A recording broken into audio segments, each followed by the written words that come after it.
உண்மையிலே மோடியினுடைய ஆட்சியில அம்மாக்கள் வலிமையா இருக்காங்களா அல்லது அதானி அம்பானிகள் வலிமையா இருக்கிறாங்களா?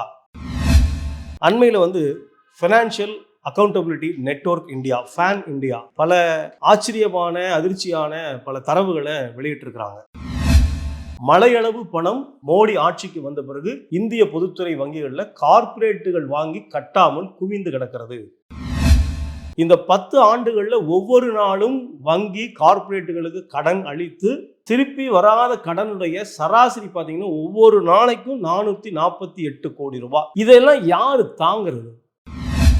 கார்ப்பரேட்டுகளுக்கு வரியை தள்ளுபடி செய்கிற இந்த அரசு ஏன் மக்களுக்கு தள்ளுபடி செய்ய முடியாதா? அதானிக்கு இவர்கள் அளித்திருக்கிற சலுகை ரொம்ப அதிர்ச்சிகரமாக இருக்கிறது. இந்திய மக்களுக்கு எதிரான ஒரு பொருளாதார கொள்கையை தான் இவர் அமலாக்கி கொண்டிருக்கிறார். வணக்கம், இது தீக்கதிர் நியூஸ் அண்ட் வியூஸ். தொலைக்காட்சியில ஒரு விளம்பரம் ஓடிட்டு இருக்கு. நமக்கு வலிமை தர்றது யாரு? அம்மா தான். அம்மாக்களுக்கு வலிமை தர்றது யாரு? பாரத பிரதமர் நரேந்திர மோடிஜி. அம்மாக்கள் வலிமையான பாரத மாதாக்கள் வலிமையாவாங்க அப்படிங்கிற ஒரு விளம்பரம் டிவியில எல்லா மொழிகளிலும் ஓடிட்டு இருக்கு. அண்மையில financial accountability network India, fan India பல ஆச்சரியமான அதிர்ச்சியான பல தரவுகளை வெளியிட்டிருக்கிறாங்க. உண்மையிலே மோடியினுடைய ஆட்சியில அம்மாக்கள் வலிமையா இருக்காங்களா அல்லது அதானி அம்பானிகள் வலிமையா இருக்கிறாங்களா என்பதற்கான ஏராளமான புள்ளி விவரங்கள் அவங்க வெளியிட்டிருக்கிறாங்க. மோடி ஆட்சிக்கு வந்த அப்புறம் இந்திய பொதுத்துறை வங்கிகள்ல வாரா கடன் எவ்வளவு இருக்கு? அந்த வார்த்தை எவ்வளவு நுட்பமான வார்த்தை பாருங்க. அது வாரா கடன் சொல்லக்கூடாது, தாரா கடன். ஏன்னா கடன் வாங்கினவன் திருப்பி செலுத்த தவறுகிற கடன். தாரா கடனை வாரா கடனாக மாத்திருக்கிறாங்க. எவ்வளவு இருக்கு இந்த தொகை? 14.56 லட்சம் கோடி. மலையளவு பணம் மோடி ஆட்சிக்கு வந்த பிறகு இந்திய பொதுத்துறை வங்கிகளில் கார்ப்பரேட்டுகள் வாங்கி கட்டாமல் குவிந்து கிடக்கிறது. இந்த பணத்தை வசூலிப்பதற்கு பொதுத்துறை வங்கிகள் முயற்சி எடுத்து 2.4 லட்சம் கோடி தான் வசூலிக்க முடிந்திருக்கிறது. இந்த 10 ஆண்டுகள்ல ஒவ்வொரு நாளும் வங்கி கார்ப்பரேட்டுகளுக்கு கடன் அளித்து திருப்பி வராத கடனுடைய சராசரி பார்த்தீங்கன்னா ஒவ்வொரு நாளைக்கும் 448 கோடி ரூபாய். யார் வலிமையா இருக்கிறாங்க மோடியினுடைய ஆட்சியில? பேங்க் ஃப்ராடுனா மோசடி. ரொம்ப நேர்மையான ஆட்சி நடத்துறதா சொல்லக்கூடிய இந்த மோடியினுடைய ஆட்சியில் அதிகரித்திருக்கிற வங்கி மோசடியாளர்கள் எண்ணிக்கை ஃபேன் இந்தியா வெளியிட்டிருக்கிறது. 2005 இருந்து 2014 வரைக்குமான 10 ஆண்டுகள்ல வங்கியில் கடன் வாங்கி மோசடி செய்தவர்கள், வில்ஃபுல் டிஃபால்டர்ஸ், வேண்டுமென்றே திருப்பி கட்டாதவர்கள் 34,993 கோடி ரூபாய் அவர்கள் கட்டாமல் வைத்திருந்த தொகை. நேர்மையாளர் மோடி ஆட்சிக்கு வந்த 2014 24 வரைக்குமான 10 ஆண்டுகள்ல அந்த தொகை 17 மடங்கு அதிகரித்திருக்கிறது. அந்த தொகையினுடைய அளவு இப்ப 5.9 லட்சம் கோடி ரூபாய். இதுதான் நேர்மையாளர் மோடி ஆட்சியினுடைய சாதனை. வில்ஃபுல் டிஃபால்டர்ஸ் என்ற வகையில வங்கியில கடன் வாங்கி திருப்பி கட்டலன்னா ஒரு சமரச பேச்சுவார்த்தை நடக்கும். சாதாரண கடன்கள்லாம் வாங்குறவங்களுக்கு மாதம் ஒரு நாள் லோக் அதாலத்துன்னு போடுவாங்க. கடன் கொடுத்தவங்களும் வாங்கினவங்களும் நீதிபதி முன்னால சமரசம் பண்ணி ஏதோ ஒரு தொகையை கட்டி அந்த கடனை தள்ளுபடி பண்ணிடுவாங்க. வட்டி பெருமளவுக்கு குறைக்கப்படும். அப்படி மோடி கார்ப்பரேட்டுகளுக்கு நிறைய கடனை தள்ளுபடி பண்ணியிருக்காரு. ஒரு உதாரணம், Arkham, Reliance communication, Anil Ambani அவருக்கு சொந்தமான நிறுவனம் பெற்றிருக்கிற கடன் எவ்வளவு தெரியுமா? 49,668 கோடி. சமரசத்தின் மூலமாக அவர் திருப்பி கட்டின பணம் வெறும் 456 கோடி. 50,000 கோடி ரூபாய் கடன் வாங்குற ஒரு நிறுவனத்திற்கு 450 கோடி ரூபாய் வாங்கிட்டு சமரசத்தில் மிச்ச பணத்தை பூரா தள்ளுபடி பண்றாங்கன்னா அனில் அம்பானிக்களை வலிமையாக்குவதற்காக தான் மோடி பிரதமராக இருக்கிறார் என்பதற்கான அடுத்த உதாரணம் இது. அடுத்து கார்ப்பரேட் டாக்ஸ். ஒன்றிய அமைச்சர் நிர்மலா சீதாராமன் சொல்றாங்க, நாங்க வந்த பிறகு வருமான வரி கட்டக்கூடியவர்கள் எண்ணிக்கை 117% அதிகரித்திருக்கிறது. எங்க சாதனை பாருங்க. ஜிஎஸ்டி கொண்டு வந்த பிறகு லட்சக்கணக்கான கோடி ரூபாய் அரசாங்கத்துடைய வருமானத்திற்கு கஜானாவிற்கு சேர்ந்து கொண்டே இருக்கிறது. இதெல்லாம் எங்க சாதனைன்னு சொல்றாங்க. ஆனா மறுபக்கத்துல மோடி தன்னுடைய நண்பர்களுக்கு வரி சலுகை எவ்வளவு அளிக்கிறார் தெரியுமா? 30% இருந்த கார்ப்பரேட் டாக்ஸ் 22% குறைக்கப்பட்டது. பிறகு 15% குறைக்கப்பட்டிருக்கு. இந்த கார்ப்பரேட் டாக்ஸ் குறைந்ததனுடைய விளைவு ஒரு ஆண்டில் மட்டும் அரசிற்கு 1.84 லட்சம் கோடி ரூபாய் நட்டம். இந்த 10 ஆண்டுகள் எடுத்துங்க. இவங்க அடுத்தடுத்து குறைக்கப்பட்ட கார்ப்பரேட் வரி தள்ளுபடியின் காரணமாக அது ஒரு 20 லட்சம் கோடி அளவுக்கு சேர்ந்திருக்கு. இதெல்லாம் யாரு தாங்கிறது? சாதாரண மக்கள் தலையில தான் இதெல்லாம் விடுது. இந்த அரசாங்கத்துடைய கஜானாவுக்கு வரக்கூடிய பணம் குறைவதனுடைய விளைவு மக்கள் தலையில சுமையாக சுமத்தப்படுகிறது. பெட்ரோல் டீசல் விலை என்பது கிட்டத்தட்ட இந்த 10 ஆண்டுகள் இவர்கள் விதித்திருக்கிற வரியின் மூலம் அரசு கஜானாவுக்கு 30 லட்சம் கோடி ரூபாய் கிடைத்திருக்கிறது. உலகத்திலேயே எல்பிஜி விலை அதிகமாக இருக்கக்கூடிய நாடு இந்தியா. பெட்ரோல் விலை உலக நாடுகள்ல இந்தியாவுடைய விலையை கம்பேர் பண்ணும்போது 3வது இடத்தில் இருக்கிறது. டீசல் உலக நாடுகளில் விலை 8வது இடத்தில் இருக்கிறது. கார்ப்பரேட்டுகளுக்கு வரியை தள்ளுபடி செய்கிற இந்த அரசு ஏன் மக்களுக்கு தள்ளுபடி செய்ய முடியாதா? இதை விட ரொம்ப ஆச்சரியமான ஒரு தகவலை ஃபேன் இந்தியா வெளியிட்டிருக்கு.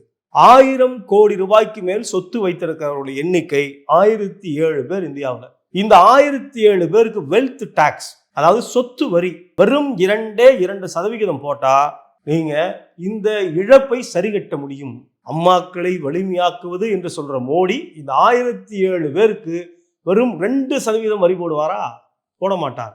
அவர்களுக்காகவே ஆட்சி செய்கிற அரசு, அவர்களை வலிமையாக்குற ஒரு அரசு எப்படி வரி போடுவாங்க? இப்படி தகவல்களை ஃபேன் இந்தியா வெளியிட்டிருக்கு. அடுத்து இன்னொரு ஆச்சரியமான விஷயம், அதானிக்கு இவர்கள் அளித்திருக்கிற சலுகை ரொம்ப அதிர்ச்சிகரமாக இருக்கிறது. 2018 மோடி ஏர்போர்ட்டை, விமான நிலையங்கள்ல தனியார் கட்டுப்பாட்டில் தருவது என்று முடிவெடுக்கிறாங்க. 6 விமான நிலையங்களை மார்க் பண்றாங்க.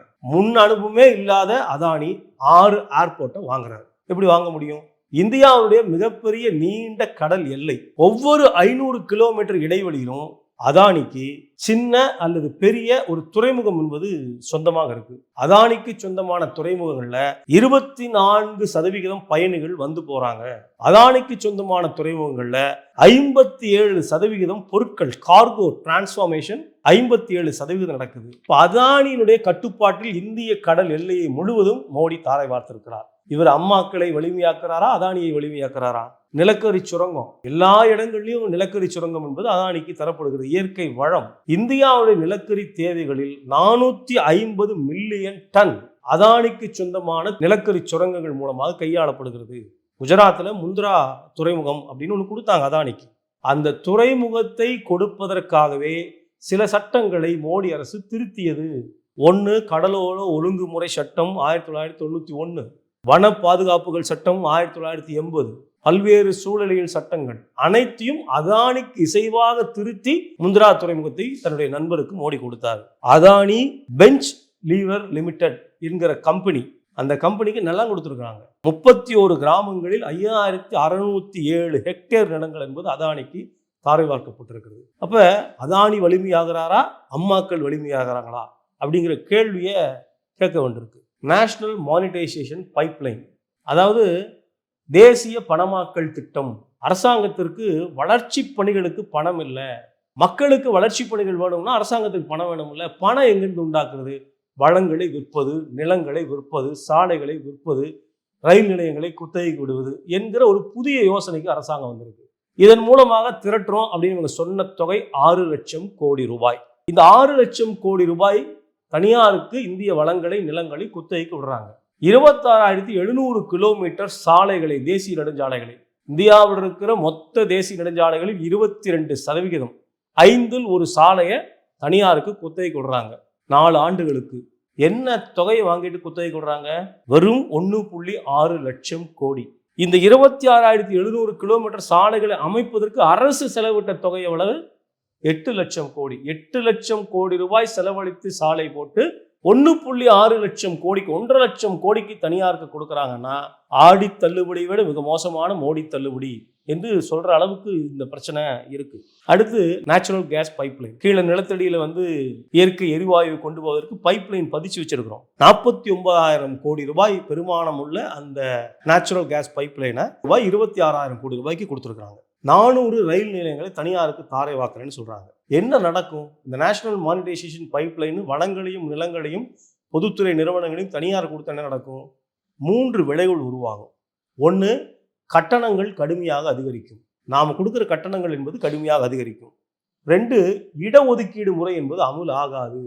ஏன்னா இந்த தனியார் சாலைகளை, ரயில் நிலையங்கள் எடுக்கிற தனியார் வேலைக்கு ஆள் வைப்பாங்க. அப்படின்னா இன்றைக்கு இடஒதுக்கீடு என்கிற முறையின் மூலம் தலித்துகளுக்கு, பிற்படுத்தப்பட்ட மக்களுக்கு, சிறுபான்மை மக்களுக்கு கிடைத்துக் கொண்டிருக்கிற இடஒதுக்கீடு என்பது அநேகமாக கிடைக்காது. நிலங்களை தனியாருக்கு அழிப்பதன் மூலம் அது ஒரு ரியல் எஸ்டேட் தொழிலாக வளரும். சூழலியல் பிரச்சனைகள் என்பது உருவாகும். இந்த தரவுகளை எல்லாம், ஆய்வுகளை எல்லாம் பார்க்கும்போது ஒன்று புரியுது. அம்மாக்களை, அப்பாக்களை மோடி வலிமையாக்கல, அதானிகளையும் அம்பானிகளையும் வலிமையாக்கி கொண்டிருக்கிற இந்திய மக்களுக்கு எதிரான ஒரு பொருளாதார கொள்கையை தான் இவர் அமலாக்கி கொண்டிருக்கிறார். அதே மோடி அமலாக்கி கொண்டிருக்கிற மக்களுடைய கவனத்திற்கு வராத இந்த பிரச்சனைகளை நாம நிறைய பேசணும், மக்கள்கிட்ட பகிரணும். தொடர்ந்து பேசுவோம். வணக்கம்.